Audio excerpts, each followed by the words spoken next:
we all want to win. Every team wants to win, but we feel like we got a good shot to have a good team here in Edmonton. I like the things Kenny's done throughout the summer, and feel like our group's in a good place heading into training camp. What was the importance of getting these guys in here early and everyone kind of skating together early and just kind of getting feel back? I think it's always good to train and skate together. I think just getting that camaraderie back is always a good thing. Making sure everybody's in a good place come training camp is important, and just seeing a couple guys here over the last couple of days. I think everybody's had a great summer. Everybody looks great and came back ready to go. So maybe the biggest change in the offseason is Jeff Jackson coming on board. So you've had a lot of talks with him about hockey over the years. How do you feel about him coming in, and how is that going to make things better? Yeah, I'm excited about Jax taking the role. I've worked with Jack since I was 15 years old. I know what he thinks and how he sees teams and organizations and all that. And obviously he knows our group in and out. Just with obviously me being here and him paying attention to what the others have been up to. So he knows the group well. He's tight with some of the guys and excited for him to take on the role. I think he's going to do a great job and putting together the organization and running it how he sees fit. You get Conor Brown on the team, kind of reconnecting with an old teammate. Really excited about that. Yeah, I think you can never have too many guys like Brownie. I think plays the game very similar to Zach Hyman. Just very tenacious and a good guy in the room. Super competitive. Wants to win at all costs, and you can never have too many of those guys. You think it's possible to recreate the chemistry you had with him in the junior? I do think it's possible, certainly. Obviously, he's coming off of a very significant knee injury, so I think there's got to be a little bit of a grace period for him. But with that being said, I think he looks great. I know he's put in a lot of hard work, and he's moving well, and I'm sure he's going to be great right off the bat. So when the season ends, you guys, it's always too soon to really talk about what went wrong or why you didn't do it. And we give you that. And then the next season comes and you guys show up, and now we're talking about later.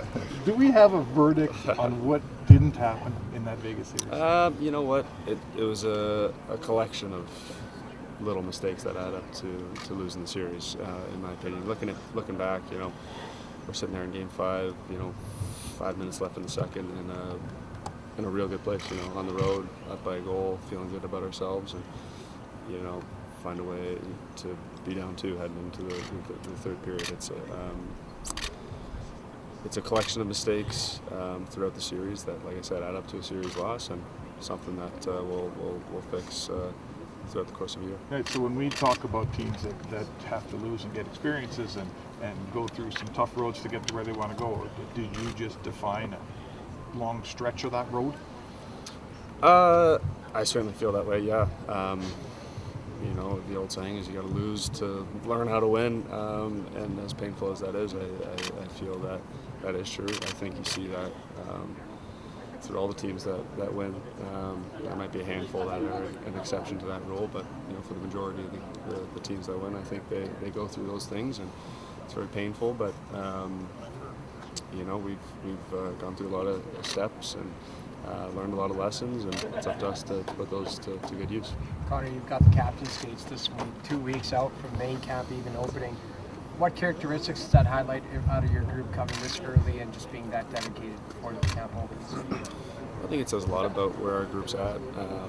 Everybody's dialed in, everybody's super motivated, everybody's determined, and everybody's in it together. I think that's kind of the message that I've been feeling, at least, just by guys wanting to come back and make sure we're all together for a couple of weeks before camp. You have 3 years left on your deal, and Leon has 2 years left on you. We don't know what's going to happen after that. But do you feel a sense of urgency now with this window, with the 2 of you guys still here?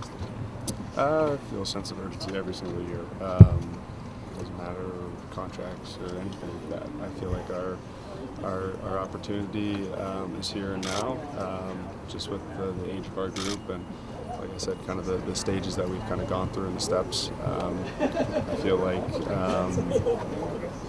I feel really good about it. I feel like everybody's in their prime. So then when you start playing golf, like it's fairly easy to break 100, and it gets a little harder to break 90, and then 80 is is that where you guys are at now, where you're kind of, this is the hardest part of this journey? You make golf sound easy. I'd like to see your golf game. I've stalled in the That's not mid-80s how when my I golf- accept that. That's not how my golf game goes, but You've had a hole in one though. Yeah. that's true. But certainly there's stages to winning. There's stages to every group's. I mean, stages to every group's maturity level and all that. I feel like, like I said, everybody's in their prime. It's not like we're waiting on the first round pick to have an amazing season to come save us and get us in the playoffs. Like there's been in times in Edmonton. So, everybody's ready to go. That's all I can say. A year ago, Leon Draisaitl challenged you to score 50 goals, and you did so. You've been with Leon all summer. You lay anything down for him this year? You know what? Leon's had an absolutely amazing summer. He's put a lot of work into it. I know he's super motivated. He looks great. I would expect him to have a very good year. Thanks, Awesome. Conor. Thank you very much.